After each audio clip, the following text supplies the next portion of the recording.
Pessoal, eu estou aqui, vocês conseguem ouvir uma música de fundo, é porque logo aqui, atrás dessa câmera, existe um grupo, não sei de que país, cantando alegremente canções em homenagem a Jesus.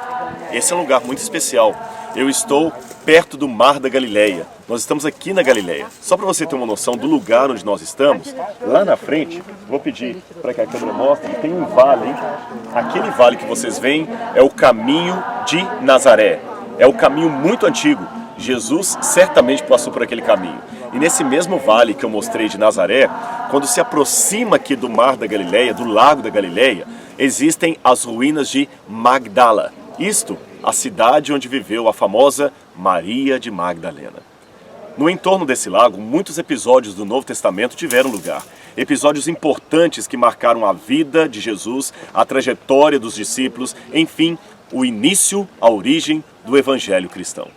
Agora eu queria falar um pouco com você sobre esse lugar. Eu estou no alto de uma montanha, e a Bíblia fala que Jesus subiu a uma montanha e deu ensinamentos para pessoas que estavam ao redor dele. Eu não posso marcar com um X em qual dessas montanhas Jesus esteve, mas, como possibilidade, quem sabe não foi aqui. Tradicionalmente, esse lugar onde eu estou é chamado de o Monte das Bem-aventuranças. Quer seja ele o lugar verdadeiro ou não, o fato é que foi nesta região em que Jesus ensinou o Pai Nosso, como orar, como perdoar o semelhante e, enfim, a sua bela parte sobre felizes. Bem-aventurados são os felizes. E assim diz o Evangelho de Mateus, que eu fico recordando como deve ter sido naqueles dias.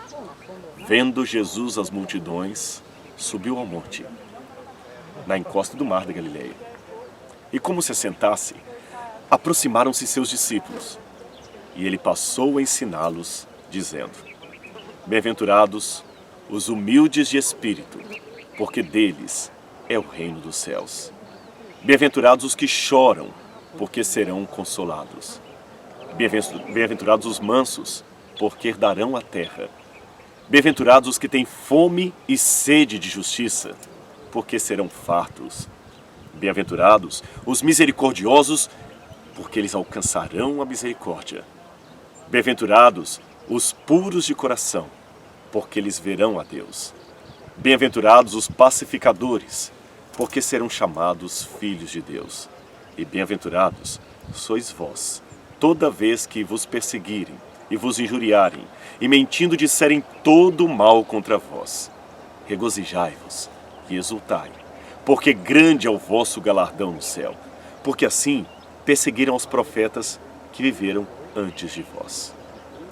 2000 anos se passaram em que essas palavras foram pronunciadas em algum lugar aqui perto, evidentemente em aramaico, que era a língua que Jesus falou. Mas me chama a atenção, irmãos, ao olhar esse texto, porque quando Jesus fala bem-aventurados, makario em grego, significa felizes. Mas preste atenção na sua Bíblia. Felizes os infelizes? Porque ele diz felizes os que choram, felizes os que são perseguidos, felizes os que têm fome, que têm sede. Isso não faz sentido. Mas a lógica de Deus, muitas vezes, é diferente da lógica humana. E eu vou dar um exemplo vivo para você. Aqui no entorno do Mar da Galileia, existem algumas igrejas construídas por católicos. E dentre os católicos existem aqueles que foram da ordem dos franciscanos. Agora, veja que interessante. Na época em que Francisco de Assis, ou como os católicos consideram São Francisco de Assis, veio aqui a Israel, toda essa área estava disputada pelos muçulmanos que dominavam a região. Você sabe, a região de Israel sempre foi uma região que todos queriam ter. Jerusalém sempre foi cobiçada por vários povos. E os muçulmanos esperavam mais um exército de cristãos, mais uma cruzada. E avisaram para o líder: olha, uma cruzada de cristãos está chegando. Eles prepararam armas, escudos, lanças. Mas quando viram, que ironia, a cruzada de cristãos, na verdade, era Francisco de Assis, vestido como um andarilho pobre, cercado por outros andarilhos, sem uma espada, sem um colete contra espadas, sem capacete, sem dardos, sem flechas. E perguntaram: que exército é esse que você tem? E Francisco de Assis respondeu: é o exército de Cristo. E onde estão as armas de vocês? As nossas armas são a caridade, a fé, o amor. E por que vocês vieram aqui? Para servir vocês. Mas como nos servir? Queremos ser servos de vocês. Mas nós somos muçulmanos, somos os seus inimigos. Nós sabemos disso. Mas o nosso mestre, aqui neste lugar, mandou amar os inimigos e orar pelos que nos perseguem. Os muçulmanos acharam tão estranha aquela atitude que falaram: tudo bem, já que vocês querem nos servir, o que vocês querem em troca? Francisco de Assis falou: apenas um pedaço de terra, alguns pedaços de terra, onde pudéssemos construir a nossa casa para ajudar aos pobres e adorar o nosso Deus, adorar o nosso Mestre Jesus. Eles conseguiram. E o que me chama a atenção é que mesmo hoje, tantos séculos depois de Francisco de Assis, quando eu visito várias igrejas católicas aqui da região, e por favor, os católicos que estiverem assistindo não se ofendam. Se você vier a Israel, você vai entender o que eu quero dizer. Muitas igrejas católicas, elas não são tão bonitas como a Igreja da Natividade em Belém, como a Igreja do Santo Sepulcro, porque elas são marcadas por fogo de guerras, de reconstruções, de igreja sobre igreja. É uma coisa meio desconexa. Até católicos admitem isso, não é uma ofensa. Mas quando você visita as igrejas católicas construídas pela Ordem dos Franciscanos, é bem diferente. Tem um jardim maravilhoso, uma paz, uma reverência, que até aqueles que não são católicos se sentem bem em ficar ali e orar, ou rezar, ler a sua Bíblia.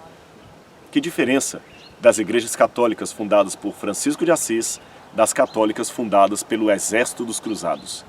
Uma conseguida pela caridade, pela fraternidade, pelo amor. Outra pela guerra, pelo domínio, pela vontade de conquistar. E a construção mostra a diferença daquilo que você consegue pelo amor ou daquilo que você cativa ou conquista pela guerra. Por isso, mesmo não sendo católico, mas reconhecendo como sendo uma oração universal de todo aquele que diz acreditar em Deus, eu queria citar para você a famosa oração de São Francisco. Na verdade, não temos certeza que foi São Francisco de Assis que escreveu essa oração.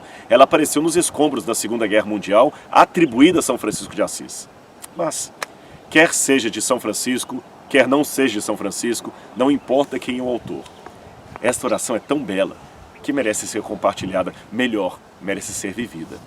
Ela diz mais ou menos assim: Senhor, fazei-me um instrumento de vossa paz.